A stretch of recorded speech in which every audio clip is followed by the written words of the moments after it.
All right, John, moments ago, President Trump wrapping a White House meeting with Israeli Prime Minister Benjamin Netanyahu. And President Trump also saying, quote, last time Iran decided that they were better off not making a deal and they were hit with midnight hammer, that did not work well for them. Those remarks came shortly after President Donald Trump concluded a White House meeting with Israeli Prime Minister Benjamin Netanyahu.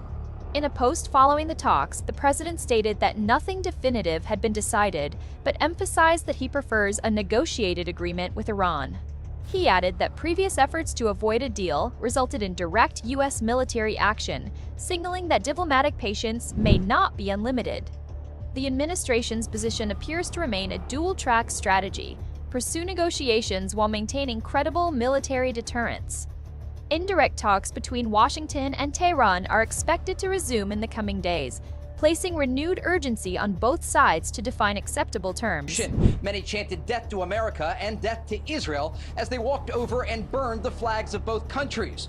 As the meeting unfolded at the White House, demonstrations were taking place across Tehran, marking the anniversary of the Islamic Revolution. Large crowds gathered, and some participants voiced hostility toward both the United States and Israel. The protests coincided with renewed diplomatic engagement. While Iranian officials have publicly signaled openness to negotiations, rhetoric on the streets reflected deep resistance to perceived external pressure. The images underscore the broader tension shaping these talks: domestic political messaging in Iran alongside international diplomacy.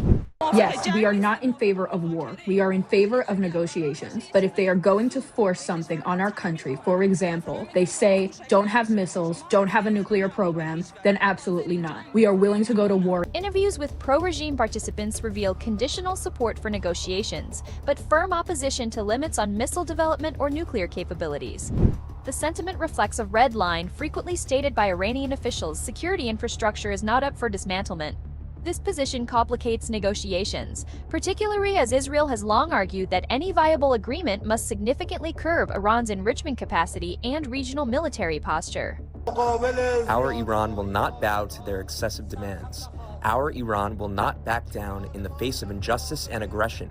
But we are in talks with neighboring countries with all our strength. Iran's president reinforced that message, framing the talks as a pursuit of regional stability while rejecting what he described as excessive demands. The language suggests Tehran intends to negotiate from a posture of defiance rather than concession. With indirect discussions set to resume, both sides appear publicly committed to diplomacy, but under sharply different definitions of what a successful outcome would entail. As you know, we have a massive flotilla right now going over to Iran. We'll see what happens. I think they want to make a deal. I think they'd be foolish if they didn't. We took out their nuclear power last time, and we'll have to see if we take out. President Trump also confirmed that U.S. military assets are positioned in the region, describing a significant naval deployment. Analysts interpret such movements as deterrent signaling, reinforcing diplomacy with visible force readiness. While officials maintain these deployments are precautionary, the message is unmistakable. Negotiations are backed by military capability. It's very clear that President Trump is keeping the military option on the table, but waiting to see if diplomacy will succeed first. For now, the administration is balancing diplomacy and deterrence. The coming round of indirect talks may determine whether tensions ease or escalate further. The stakes extend beyond bilateral relations. Regional security dynamics, global energy flows, and geopolitical stability are closely tied to the outcome.